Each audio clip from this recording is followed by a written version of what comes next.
အားလုံးပဲမင်္ဂလာပါ။ Ingyin Education မှာယနေ့သင်ကြားမယ့်သင်ကြားရေး lesson ကတော့ G8 သင်ယူအခန်း1ရဲ့ Lesson-42 ပဲဖြစ်ပါတယ်။ပု္ပ္ပစာနံပါတ်3နဲ့ပုံစံတူပု္ပ္ပစာတွေကိုဆက်လက်သင်ကြားပေးသွားမှာပဲဖြစ်ပါတယ်။ဆက်လို့ယနေ့ lesson မှာတော့ပု္ပ္ပစာနံပါတ်2ကိုဆက်လက်သင်ကြားပေးသွားမှာပဲဖြစ်ပါတယ်။ပု္ပ္ပစာနံပါတ်2မှာဆိုရင် 4/5e 4/9 plus 2/3 2 7/9 လို့ပေးထားပါတယ်။ Order operation တွက်ချက်မှုအစီအစဉ်တိုင်းတွက်ချက်ပေးမှာပဲဖြစ်ပါတယ်။ 4/5 က 4/5 ပါ e ဆိုတာမြောက်ချင်းပါခွင်းထဲကဂိမ်းကိုအရင်ရှင်းပါမယ်အပိုင်းဂိမ်းတွေကိုပေါင်းသည်ဖြစ်စေနှုတ်သည်ဖြစ်စေပိုင်းခြေတူမှာပေါင်းလို့နှုတ်လို့ရတာပဲဖြစ်ပါတယ်ဘုံပိုင်းခြေ9ထားပါမယ်ပြုပြင်တရားမလို့သည့်အတွက်4ပါလက္ခဏာက plus ပါပိုင်းခြေကိုထွီးနဲ့မြောက်ရင်ပိုင်းဝေကိုလည်းထွီးနဲ့မြောက်ပါတယ်3 2လီ6ပဲဖြစ်ပါတယ်ဂိမ်းရောကိုတွေ့ရင်အပိုင်းဂိမ်းပြောင်းပါမယ်နှစ်9လီ18ပါ18ခွန်ပေါင်းရင်15ပါရရှိလာသောတန်ဖိုးသည် 50/9 ပဲဖြစ်ပါတယ်4/5 က 4/5 ပါလက္ခဏာက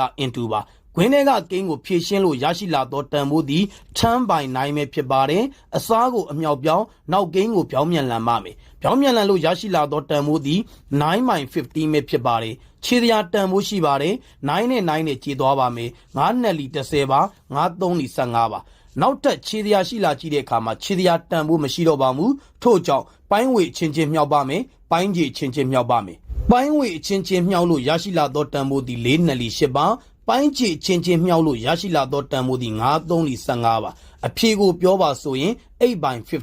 ဖြစ်ပါတယ်ယနေ့သင်ကြားပေးခဲ့တဲ့ပု္ပ္ပစာနံပါတ်2ရဲ့ရှင်းလင်းချက်ကိုနားလည်လိမ့်မယ်လို့ထင်ပါတယ်အားလုံးကိုကျေးဇူးတင်ပါတယ်ရှင်လန်းချမ်းမြေ့ကြပါစေဗျာ